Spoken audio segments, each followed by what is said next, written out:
매주일마다 그동안에 우리 영적 무장에 대한 말씀을 드렸습니다. 우리 주변의 상황들이 전쟁의 상황이지 않습니까? 인류 역사상 전쟁이 없었던 때는 거의 없었던 것 같아요. 지금 이 순간에도 전쟁 중이거나 전쟁을 준비하거나, 우리가 살고 있는 미국도 안팎으로 지금 전쟁을 하고 있고 준비하고 있습니다. 전쟁이 이기기 위해서 첨단 무기를 개발하고 그것을 가지고 서로 위협적으로 겨누고 또 사용해 왔습니다. 옛날 사람들이 전쟁에 사용했던 무기들을 보면 칼이나 창, 그리고 그것을 이용하고 또 이렇게 적용해서 만들어낸 그 무기들의 그 모습을 보면 끔찍합니다. 어떻게 이런 것을 가지고 사람을 그렇게 했을까 보면 소름이 끼칠 정도로 무시무시합니다. 새로 된 투구를 쓰고 온몸에 쇠고물로 그렇게 온몸을 감싸고 방패와 칼과 창을 그리고 활을 몸에 지니고 이렇게 그 싸움터로 나갔던 것을 봅니다. 그 무게가 보통 50에서 50kg 정도가 됐다 그래요. 약 100파운드 정도를 지고 그리고 싸움터에 나간 거죠. 옛날 사람들은 그래서 힘도 좋았던가 봐요. 그리스도인의 삶도 전쟁 중입니다. 태초 이로 지금까지 악한 영과의 전쟁이 계속되고 있습니다. 우리 적은 눈에 보이지 않는 그런 정사와 권세와 이 어둠의 세상 주권자들과 하늘에 있는 악한 영들이다, 이렇게 우리가 읽은 성경은 말씀을 하는데, 메시지 바이블 또 다른 번역 성경은 이렇게 말을 합니다. 마귀와 그 수와 영들과의 싸움이다, 이렇게 말씀합니다. 이것들과 싸우기 위해서 우리는 하나님이 주시는 그런 전신갑주, armor를 입어야 된다고 말씀을 합니다. 진리의 허리띠로, 의의 흉배로, 복음의 신발로, 또 믿음의 방패로, 구원의 투구로, 성령의 검으로 무장을 하라 말씀을 합니다. 그런데 이렇게 사도 바울께서 말씀하시는 그 전신갑주의 모습을 보면 맨 마지막에 나오는 성령의 검, 이는 하나님의 말씀 빼놓고는 모든 것이 다 방어적입니다. 방어용 무기입니다. 허리띠도 그렇고요, 흉배도 그렇고요, 신발도 그렇고요, 방패도 그렇고요, 또 투구도 그렇고 모든 것이 다 방어용이지 공격용이 아니지 않습니까? 이런 의미에서 진리다, 의다, 복음이다, 믿음이다, 구원이다, 이런 말씀은 눈에 보이는 것에 가치를 두고, 그리고 진보적으로 앞을 향해서 달려가려고 하는 세상적인 그런 관점에서 볼 때 굉장히 허약해 보이는 것들입니다. 너무 패시브하지 않냐, 그게 현실에 무슨 의미가 있느냐라고 그렇게 비난을 받을 수 있는 것들이죠. 그런데 이것이 하나님께서 우리에게 주시는 영적인 싸움에 있어서는 하나님께서 우리에게 주시는 가장 완벽한 최종 병기라고 하는 것입니다. 왜냐하면 하나님이 우리에게 주시는 것이기 때문에, 이 모든 영적인 싸움에 대해서 가장 잘 아시는 하나님이 우리에게 입혀주시는 것이기 때문에 가장 적합하고 가장 귀한 방어의 체제요 공격의 체제라고 하는 것이죠. 사무엘상 17장에 보면 이스라엘을 위협하였던 블레셋, 이 장군 골리앗 거인이었습니다. 그 키가 약 6규빗이 된다고 했습니다. 한 규빗은 이 발꿈치에서 이 손끝까지인데 대부분 45cm에서 50cm 정도 된다고 그러니까 6규빗이면 3m 정도가 됐습니다. 제가 180인데 저보다 한 배하고도 반이 넘는 그런 좀 엄청난 그 크기의 장수가 그 노쇠로 만든 투구를 쓰고 온몸에 무장을 하고 갑옷을 입었습니다. 그 갑옷의 무게가 통계해 보니까 5,000세겔, 약 60kg 정도 된다고 그랬습니다. 그리고 그가 들고 있었던 창날의 무기만 약 7kg 정도가 된다고 그랬어요. 골리앗 앞에는 호위병이 방패를 들고 그리고 창 끝 틀을 들었습니다. 어마어마하고 무시무시하게 그렇게 무장을 한 장수가 매일이면 나와서 소리를 고래고래 지르면서 이스라엘을 무시하고, 그리고 나와서 싸우라고 그러고 그들을 갖다가 주눅을 들게 하고, 그래서 모두가 무서워서 다 참호 속에 숨어 있었습니다. 그것을 본 다윗이 너무 답답해서, 어떻게 하나님을 믿는 하나님의 백성들이 이렇게 유약하게, 이렇게 보잘것없이 주눅이 들어서 소리 한 번 지르지도 못하고 저러고 있는가라고 하는 것이 너무 답답해서 내가 나가겠습니다 라고 그가 나섰지 않습니까? 그런데 이 골리앗과 대적해서 싸우고자 하는 다윗의 모습은 너무나도 초라한 거예요. 그나마도 사울이 자기가 입었던 그 갑옷, 아마 왕이 입었던 것이니까 이스라엘 어떤 군사들이 입었던 어떤 갑옷보다도 훨씬 좋은 것, 가장 좋은 것이었겠지요. 그런데 그것마저도 그는 벗어 던져버렸습니다. 그 대신에 그는 칼 대신에 양칠 때 쓰던 지팡이를 들었고, 그리고 양칠 때 자기가 쓰던 편안하게 사용하던 물매를 들었습니다. 그리고 시냇가로 내려가서 물맷돌 5개를 자기 마음에 드는 그 손에 딱 맞는 물맷돌 5개를 골라서 자기 주머니에 넣었습니다. 골리앗이 보기에는 꼭 맨손으로 맨몸으로 나온 것 같아요. 거기다가 막대기 하나 들고 나온 소년, 작은 소년을 보았습니다. 너무나 가소로웠어요. 그래서 자기를 대상해서 선 그 다윗을 보면서, 이스라엘의 사람이 이렇게 없느냐, 내가 막대기를 들고 나오더니 내가 개냐, 여기는 살벌한 전쟁터다, 어떻게 막대기를 들고 나와서 나하고 싸우려고 하느냐 하고 소리를 지르면서 그를 비난했습니다. 그런데 다윗은 소리를 그에게 질렀습니다. 너는 창과 칼을 의지하고 나오지만 나는 여호와의 이름으로 나간다. 전쟁은 하나님께 속한 것이다 외치면서 골리앗을 향해서 달려나갔습니다. 골리앗은 창과 칼과 노툭을 썼지만 다윗은 믿음으로 자기가 가지고 있는 것을 최대한으로 사용하면서 그 엄청난 거인 골리앗과 대적을 하는 것이죠. 골리앗을 향해서 달려가면서 재빠르게 조약돌을 물매에 메었습니다. 그리고 거인 골리앗을 향해서 그것을 던졌습니다. 작은 돌 하나가 어느 무기보다도 빠르게, 그리고 정확하게 골리앗을 쓴 노투구의 빈 구석을 향해서 날아갔어. 정확하게 이마에 박혔습니다. 치명적이었습니다. 모든 것을 다 갖춘 것처럼 보였던 골리앗, 소리 한 번 지르지 못하고 큰 거목처럼, 썩은 거목처럼 쾅 하고 쓰러져 버리고 말았습니다. 물맷돌이 뭐 그렇게 대단할까? 물맷돌이 정말 그런 건가? 근데 성지에 갔을 때 한번 물맷돌을 보았어요. 거기서 양치기들이 그걸 뭐 돈벌이 삼아서 그렇게 저기다 병을 세워놓고, 옛날 서부활국 보면 왜 그래서 빵빵 쏘는 것처럼 그렇게 물맷돌을 던져가지고 병을 깨는데요, 정확하게 맞더라고요. 딱딱 때리는데 오 마이 갓, 이게 그럴 수 있었겠구나 생각이 들어요. 그런데 정말 그 다윗이 던진 물맷돌이 대단했던 것이 아니라, 그것이 대단해서 그 미간을 때리고 그가 한 방에 골리앗이 넘어진 것이 아니라, 다윗이 가졌던 그 믿음, 하나님의 믿음, 그것을 통해서 역사하신 하나님의 손길이 그 물맷돌에 힘이 실리고, 그리고 골리앗의 가장 치명적인 약점이 되어지는 빈 구석을 정확하게 때렸다는 것이죠. 하나님이 함께 하시면 능치 못함이 없는 것입니다. 오늘 말씀에 이렇게 골리앗처럼 그렇게 철도구를 쓰는 것이 아니라, 정말 믿음의 투구, 구원의 투구를 쓰라고 사도 바울은 우리에게 말씀합니다. 투구는 말할 것도 없이 우리 머리를 보호하기 위한 것입니다. 머리는 우리 몸에 가장 중요한 것입니다. 아무리 모든 사지가 튼튼하다고 할지라도 머리가 죽으면 죽는 거죠. 머리가 죽으면 죽는 거예요.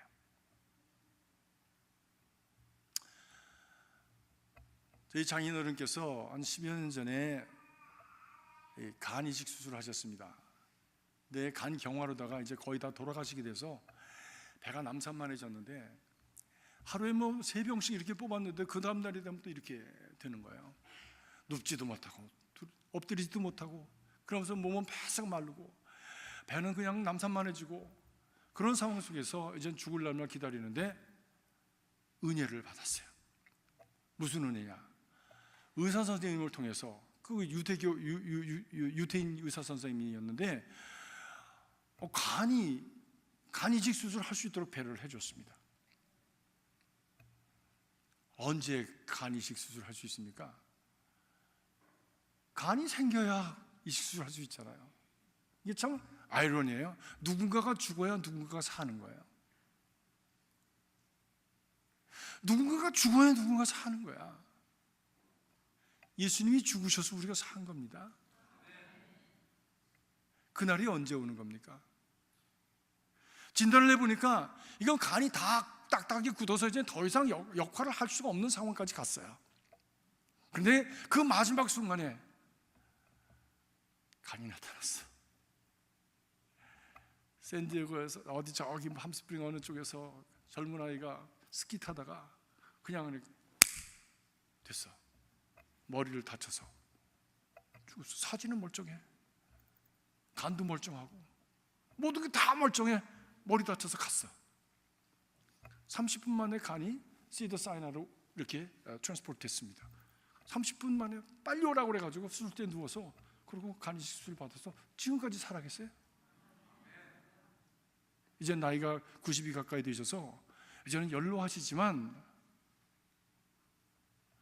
17살짜리 아이의 간을 받아서 지금까지 살고 계세요. 여러분, 누구 때문에 사십니까? 예수 그리스도께서 우리를 위해 죽으셨기에,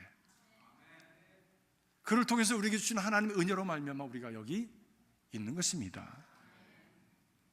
이것을 우리가 구원이라고 하죠. 구원이라고 합니다. 이 구원에 대한 분명한 믿음이 없을 때 우리는 흔들립니다. 삶의 위기가 오고 상황이 변화되어지고, 그리고 자기 기분에 따라서, 생각에 따라서 흔들흔들하는 삶을 살아갈 수밖에 없습니다. 구원이라고 하는 것이 무엇입니까? 구원은 내가 죄인됨을 깨닫고 이대로는 더 살 수 없다라고 하는 것을 고백하면서 예수님을 통해서 구원받는, 예수님이 구원자임을 인정하고 신뢰하고 그분에게 내 죄를 고백하고, 그리고 그분이 나를 구원해 주시는 분이심을 믿고 그를 통해서 하나님의 자녀가 되는 것, 이것이 구원입니다. 그래서 저는 세속적으로 살았지만 이제는 거룩하게 살아가고, 이제는 죽음을 향해서 가는 존재였지만 이제는 하나님의 나라를 향해서 가는 그런 존재로 삶의 방향이 바뀌고 우리 존재의 가치가 트랜스포럼, 변화되어진 역사가 나타나는 그 첫 시발점이 바로 구원이라고 하는 것입니다. 구원을 우리는 성경적으로 얘기하면 또 거듭남이라고 얘기하죠. 너희가 물과 성령으로 거듭나지 아니하면 하나님의 나라에 들어갈 수 없느니라. 여러분, 천국에 있음을 믿으십니까? 천국에 갈 것을 확신하십니까? 어떤 사람은 아멘 못 하시는 분들이 계셔.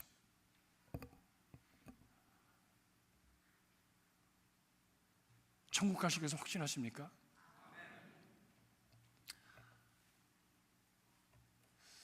은혜다, 믿음이다, 또는 축복이다, 이런 것들이 다 눈에 보이지 않는 것들 아닙니까? 그리고 천국 간다, 이런 것들이 다 눈에 보이지 않는 것들 아닙니까? 근데 이런 것들이 삶을 살아가면서 인생의 연륜을 더해가면서 이것이 눈에 보이지 않는다고 해서 없는 것이 아니라 점점 중요하게, 그리고 점점 리얼하게 다가오는 것을 여러분 경험하시죠? 천국은 어렸을 때는 먼 훗날 죽은 후에 가는 걸로 생각하고 그저 어느 참 환상적인 그림처럼만 생각했는데, 그래서 나이가 들어가고 중년이 넘고, 그리고 자꾸 몸이 시들시들하고, 그리고 이제는 정말 죽음의 그 날이 가까워오는 그때에 내게 중요하게 다가오는 것들이 있어요. 내가 돈을 얼마나 가졌느냐, 내가 얼마나 정말 무엇을 쌓았느냐 하는 것이 그렇게 중요하게 느껴지지 않습니다. 정말 내가 죽은 후에 어떻게 될 건가 하는 게 더 중요해. 근데 그것이 시간이 가까우면 가까울수록 더 심각하게 느껴지는 거예요. 더 리얼하게 느껴지는 거예요. 세상에 있는 이런 것들이 리얼리티가 아니라 이제 다가올 그 죽음 후의 삶이 리얼리티로 느껴지기 시작하는 거예요.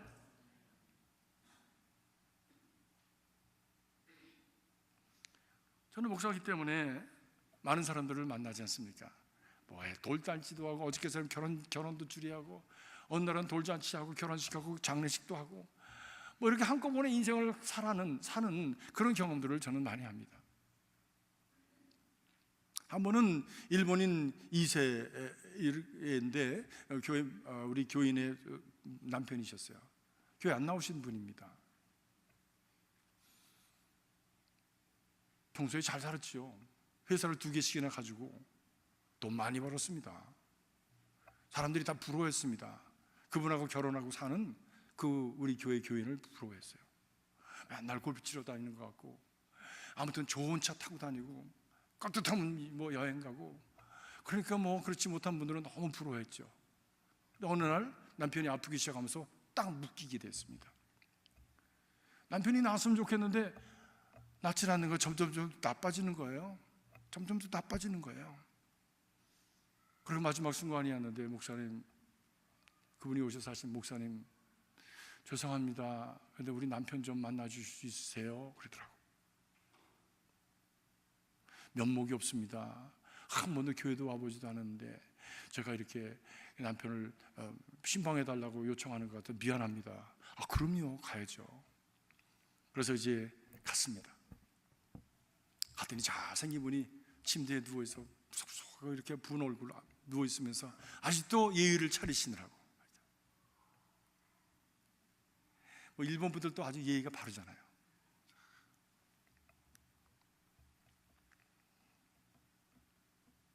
그분하고 대화가 시작됐습니다. 그런데 대화를 하면서 그분은 마음에 urgency를 갖고 얘기를 시작했어요. 내 시간이 얼마 안 남았습니다. 이제 시간이 얼마 안 남았습니다. 한 가지 목사님한테 제가 묻고 싶습니다. 죽음 후에 또 다른 삶이 있는 겁니까? 제가 뭐라고 대답했겠습니까? 뭐라고 대답했겠습니까? 여러분의 믿음대로 한번 대답해 보세요. 있다고 대답했지. 왜? 나도 그걸 믿으니까. 있습니다. 그래서 제가 준비가 돼 있으십니까? 그랬더니 자기는 준비 안 돼 있대. 어떻게 하면 좋으냐? 그래서 성경에 있는 대로 물과 성령으로 거듭나지 아니하면 하나님의 나라에 들어갈 수 없다고 그랬습니다. 그게 어떻게 하는 거냐?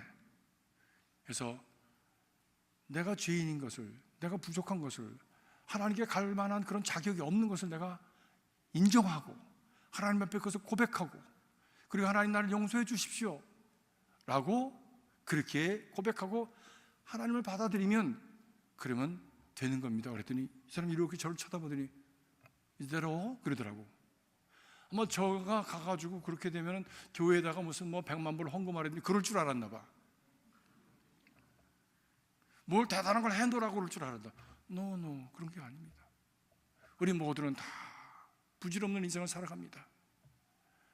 내가 죄인임을 인정하고 하나님 앞에 바로 살지 못했던 것을 인정하고 용서를 구하고 이제 하나님의 자녀가 되기를 원하고 하나님이 계신 그 천국의 삶을 살기를 원합니다 라고 정말 진실하게 정말 솔직하게 그렇게 하나님 앞에 나가면 하나님은 사랑이 많은 분이시기 때문에 우리를 받아주십니다. 그랬더니 고개를 끄덕끄덕 하더라고. 그러면서 자기도 세례를 받을 수 있네요. Of course. 목사에게 세례 주는 것처럼 보람 있는 일이 어디 있습니까? 가장 보람 있는 일이죠. Of course. 그랬더니 지금은 준비가 안 됐대. 자기가 너무 더럽대.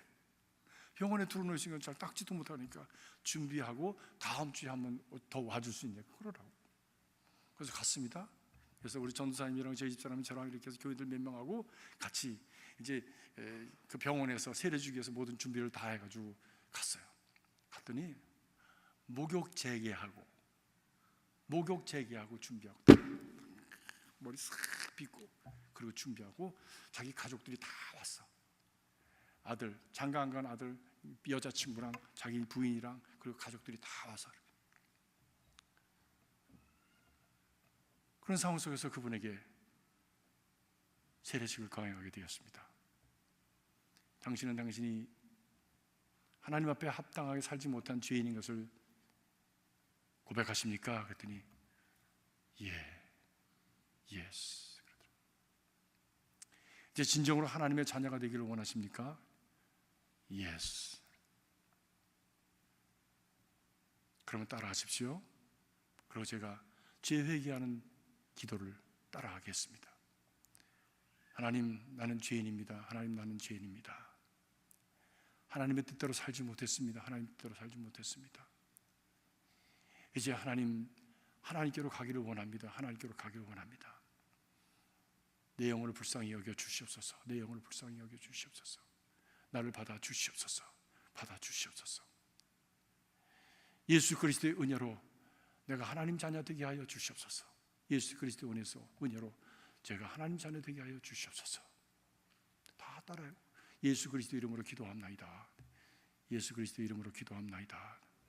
눈물을 쭉 흘려요.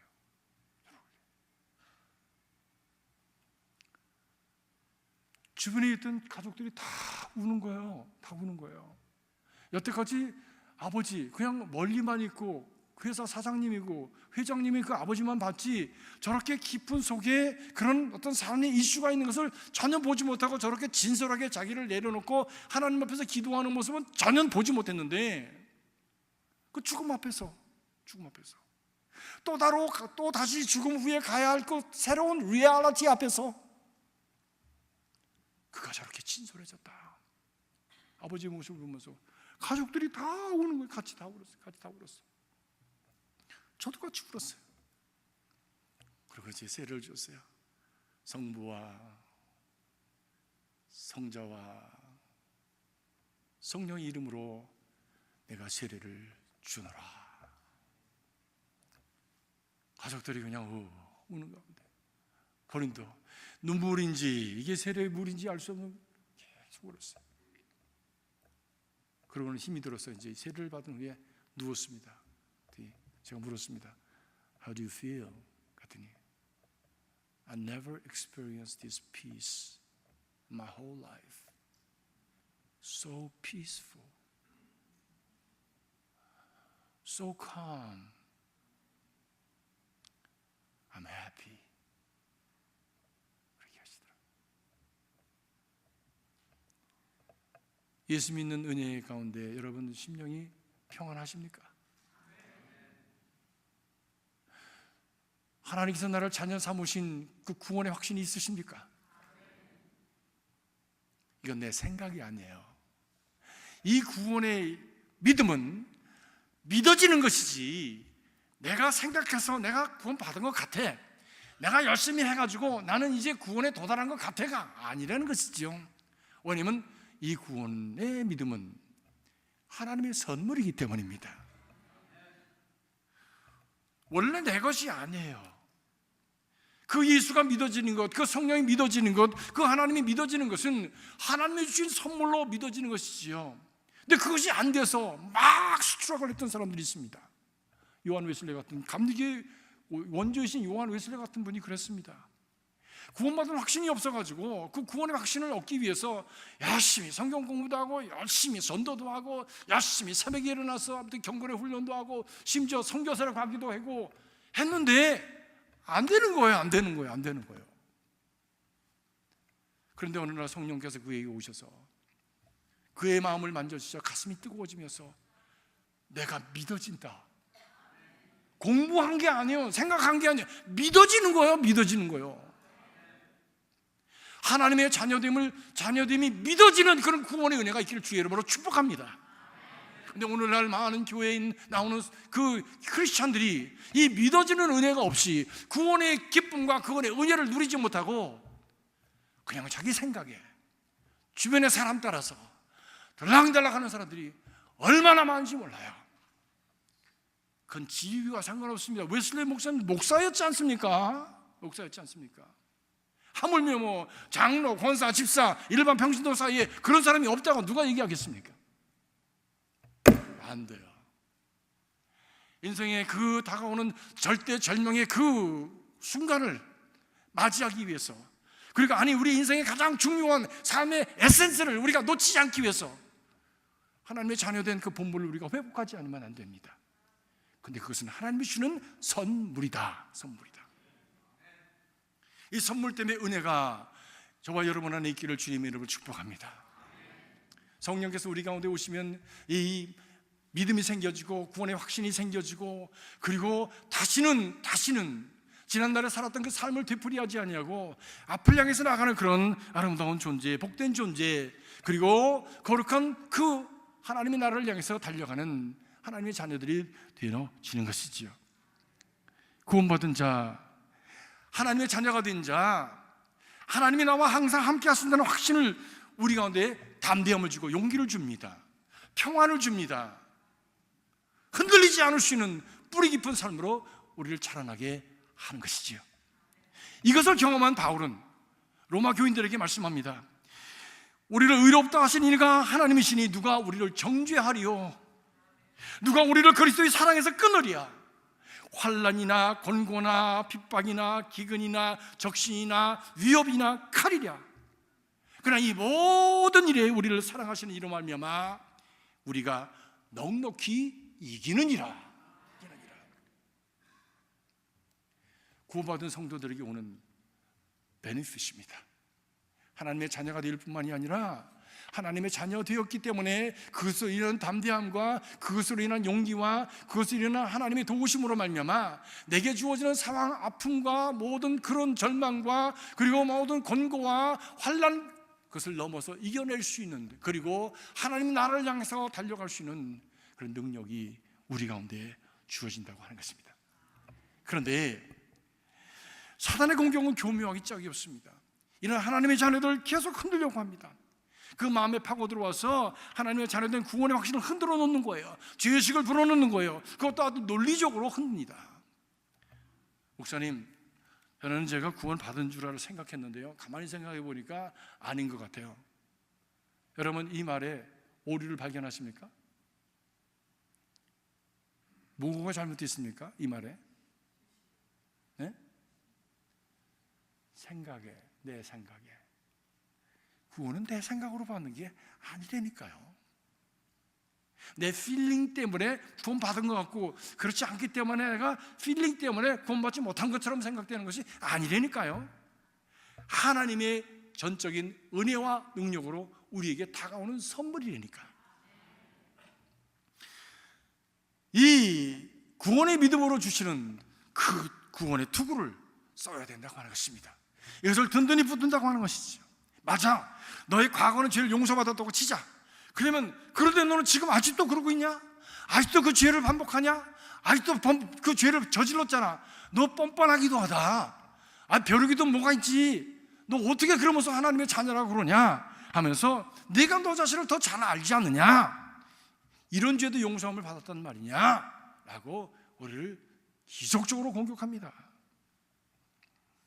어디를 공격합니까? 머리를 공격하는 거예요. 계속해서 이렇게 우리의 생각을 공격하는 겁니다. 의심과 회의로 공격합니다. 우리를 참 반론으로 공격합니다. 하나님의 선하심과 인자하심을 의심하게 만들고 하나님의 은혜로 구원받았음을 의심하게 만드는, 그래서 우리를 흔들어 떨어지고 넘어지게 하는 것이에요. 그렇기 때문에 우리는 구원의 체험이 없으면 이런 공격에 흔들리게 되어집니다. 여러분, 신학교 가는 사람은 믿음이 좋은 사람이죠? 아닙니까? 믿음이 있으니까 신학교 가지. 근데 어떤 사람은 신학교 가가지고 믿음 다 잃어버리는 사람이 있습니다. 왜? 가가지고 열심히 기도하고 뜨겁게 은혜 받고 방언도 하고, 그러고선 은혜 받고선 나 앞으로 하나님의 일 하겠습니다라고 신학교 갔는데, 신학교 가니까 깝대기를 홀랑 베끼는 거야. 그래서 진짜냐 그게? 계속 공부 많이 한다. 학자들이, 공부 많이 한 교수님들이 계속 공격합니다. 질문합니다. 내가 지금까지 읽었던 건 책이 아니라 다른 쪽에 있는 책들도 읽게 하고, 그래가지고 막 번복이 돼요. 막 혼돈을 합니다. 그래서 신학교 다니면서 그래서 번민이 생기고 지금까지 있었던 그 믿음의 체계가 막 흔들리면서 고민하다가 막 술도 마시고 산에 올라가지고 꽥꽥 소리도 지르고 그러면서 막 방황하는 신학생들이 많아요. 저도 이 신학교, 클레먼트 신학교를 처음에 들어갔는데 40명 들어왔어요. 그 중에서 12명이 떨어져 나갔습니다. 28명 남았어요. 미국 아이들도 있었고 인종들 여러 종류도 있었지만 많이 떨어져 나갔습니다. 그 이유를 보면 나중에 보니까 구원의 체험입니다. 전들 왜 그런 어떤 도전을 받지 않았겠습니까? 그런데 나를 구원하신 하나님, 나를 환난과 역경에서 죽음의 골짜기에서 나를 구원하신 그 하나님, 그것은 이론과는 상관없이 내게 절대적인 하나님이야. 이것이 중요한 거예요. 그래서 흔들리지 않냐고 뿌리를 붙들고 그 하나님, 아브라함의 하나님, 이삭의 하나님, 야곱의 하나님, 그분이 나의 하나님입니다라고 고백하며 꿋꿋하게 그 과정을 이겨나갈 수가 있었던 것이지요. 그래서 우리의 삶의 모든 상황 속에서 우리가 이겨내기 위해서 구원의 체험이 중요한 거예요. 체험하는 하나님, 내 안에 임재하셔서 나의 삶을 인도하시는 그 하나님, 내 삶의 과정 속에서 하나님께서 나의 가정 속에 함께 하셨던 그 하나님의 흔적을 발견하는 그 체험적인 신앙이 중요한 거야. 내 생각이 아닙니다. 내 감정이 아닙니다. 여러분의 인생을 한번 돌이켜 보십시오. 여러분의 그 삶의 궤적을 한번 살펴보십시오. 내가 어떻게 여기까지 왔는가? 난 어떻게 여기까지 있게 되었는가? 그리고 그 안에서 하나님의 발자국을 찾아보십시오. 나를 안고 나를 업고 걸어주신, 그리고 나를 건져내주신 그 하나님의 은혜, 그것을 기억하면 많은 환난과 역경과 도전 속에서 흔들리지 아니하고 이겨낼 수가 있는 것입니다. 구원의 체험이 없으면 무력한 신앙이 됩니다. 세속의 바람 따라 흔들리고, 자기 생각 따라 흔들리고, 감정 따라 흔들리고, 상황에 따라 휘적거리는 그런 뿌리 없는 그런 가시덤불과 같이 그렇게 바람결에 굴러다니다가 어디 철조망이 콱 걸려가지고, 그래가지고 산불 나면 다 타버리는 그런 모습이 되어지는 것이죠. 우리는 이 구원의 투구를 든든히 붙들고 든든히 써야 합니다. 우리가 받은 구원은 옛 구원만 받은 것이 아니라 앞으로도 살아가면서 우리에게 다가와서 공격하고 우리를 참 골창으로 몰아가고 우리를 죽음의 계곡으로 이끌어내려고 하는 많은 어둠의 세력들을, 그 세력들을 이겨낼 수 있는 능력이 그 구원과 함께 우리에게 오는 것이에요. 윌리엄 바클리라는 목사님, 여러분 잘 아시는 목사님이시죠? 그분은 구원에 대해서 이렇게 말했습니다. 구원은 단순히 과거의 죄에 대한 용서를 의미하는 것이 아닙니다. 구원은 모든 미래의 죄의 공격을 이겨낼 수 있는 능력을 말하는 것입니다. 예수 그리스도 안에 있는 구원은 우리에게 과거의 죄에 대한 용서와 미래의 죄를 이겨낼 수 있는 능력을 우리에게 주는 것입니다.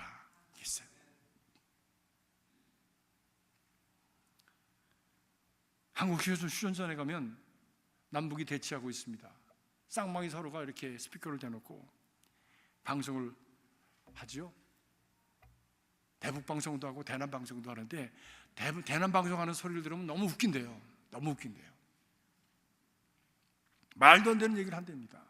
정말 유치한 그런 노래도 부르고 아무튼 뭐 그렇대요. 그런데 이쪽에서 그쪽으로 넘어가는 사람들이 있다는 거예요. 남쪽에서 북으로 넘어가는 사람이 있대요. 우리가 생각할 때는 이상하지 않습니까? 아니 어떻게 거길 가?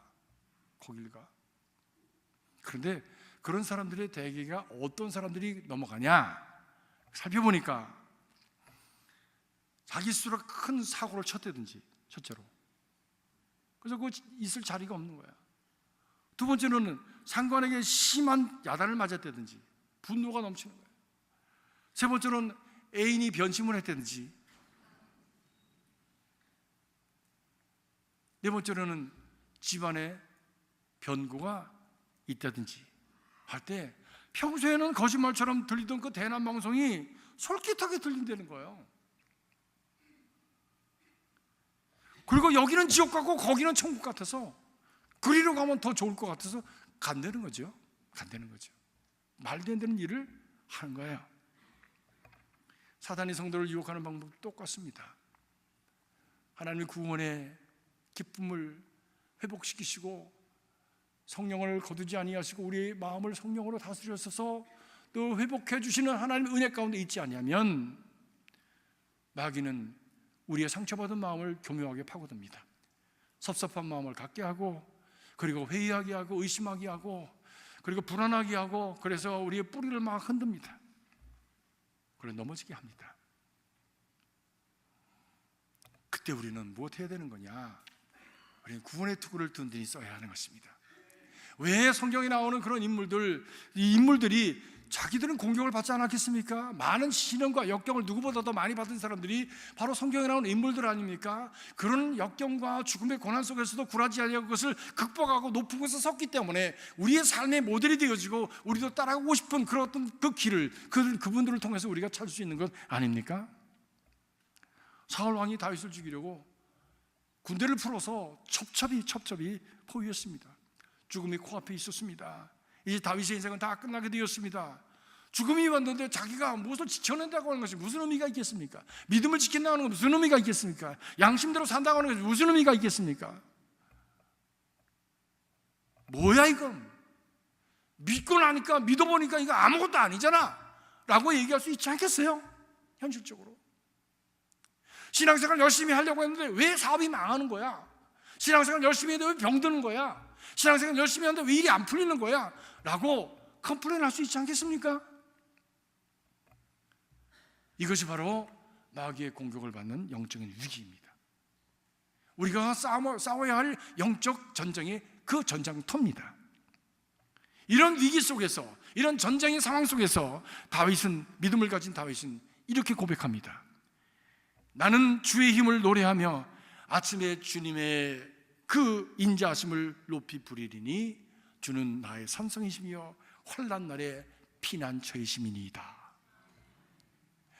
주는 나의 구원이시기 때문입니다. 끊임없는 공격을 받고 끊임없는 죽음의 그 위협 속에서 그가 하나님은 나의 구원이십니다 라고 구원의 투구를 든든하게 붙들고 있는 모습을 볼 수가 있습니다. 그 머리에 치명상을 입히기 위해서 집요하게 공격하는 그 마귀 앞에서, 사단의 공격 앞에서 나는 그럼에도 불구하고 결코 이 시간에도 하나님의 인자하심을 의심하지 않겠다. 하나님은 나의 구원이시다, 나의 산성이시다, 내가 피할 곳이시다 고백하였습니다. 그리고 더 나아가서는 여호와는 나의 목자시니 내게 부족함이 없으리로다. 내가 죽음의 음침한 사망의 음침한 골짜기를 지날지라도 해받음을 두려워하지 않을 것은 그의 지팡이와 그의 막대기가 나를 안위하시고 나를 건지실 것이기 때문입니다. 내 원수의 목전에서 쫓아 그 잔치상을 베풀어 주시는 하나님, 나는 그 하나님을 믿습니다. 내 인생의 잔이 넘칠 것을 믿습니다. 이것이 구원받은 자의 믿음이에요. 이것이 구원받은 자가 갖는 마음이에요. 이것이 구원받은 자가 자기의 삶을 바라보는 안목이에요. 시각이에요. 그렇기 때문에 그 환난과 역경 속에서 우겨쌈을 당하는 상황 속에서도 흔들리지 않냐고 안연할 수 있으며, 담대할 수 있으며, 용기를 가질 수 있으며 당당할 수 있는 것입니다. 구원의 투구를 쓰는 사람은 어떤 역경 가운데서도 하나님의 신실하심을 믿고 소망하면서 앞으로 나아갈 수 있는 것입니다. 오직 저만이 나의 반석이시여 나의 구원이시여 나의 산성이시니 내가 유동치 아니하리로다. 사랑하는 성도 여러분, 이 구원은 하나님의 선물입니다. 이 선물을 다 받으시길 주님의 이름으로 축복합니다. 그리고 그것을 소중하게 보물처럼 소중하게 여러분 머리에 투구로 든든히 붙들고 그것을 쓰시는 우리 모두가 되어서 환난 많고 역경 많고 어둠이 깊은, 그리고 악한 것들의 공격이 심한 이 시대에 믿음으로 승리하는 주의 자녀들 되시기를 주의 이름으로 축복합니다. 기도하겠습니다. 살아계신 아버지 하나님, 우리는 참으로 어려운 시대를 살아갑니다. 많은 것에 우겨싸움을 당하면서 저들은 살아갑니다. 하나님, 특별히 미국에 살아가는 우리들은 작금의 참으로 눈으로 볼 수 없는 악한 것들이 우리를 둘러싸고 공격해오는 것을 느끼게 됩니다. 인종차별과 백인 우월주의와 무관심과 위선과 탐욕, 그리고 거짓과 두려움, 양극화와 부패의 환경 속에서 하나님께서 우리 가운데 함께 하시고 우리를 도와주시고, 그리고 우리를 주님이여 인도하심을 분명히 믿고 하나님이 어둠의 세력들을 향해서 굴하지 아니하고 담대하게, 신실하게, 그리고 당당하게 살아갈 수 있도록 주여 축복하여 주시옵소서. 예수 그리스도 이름으로 간절히 기도합나이다. 아멘.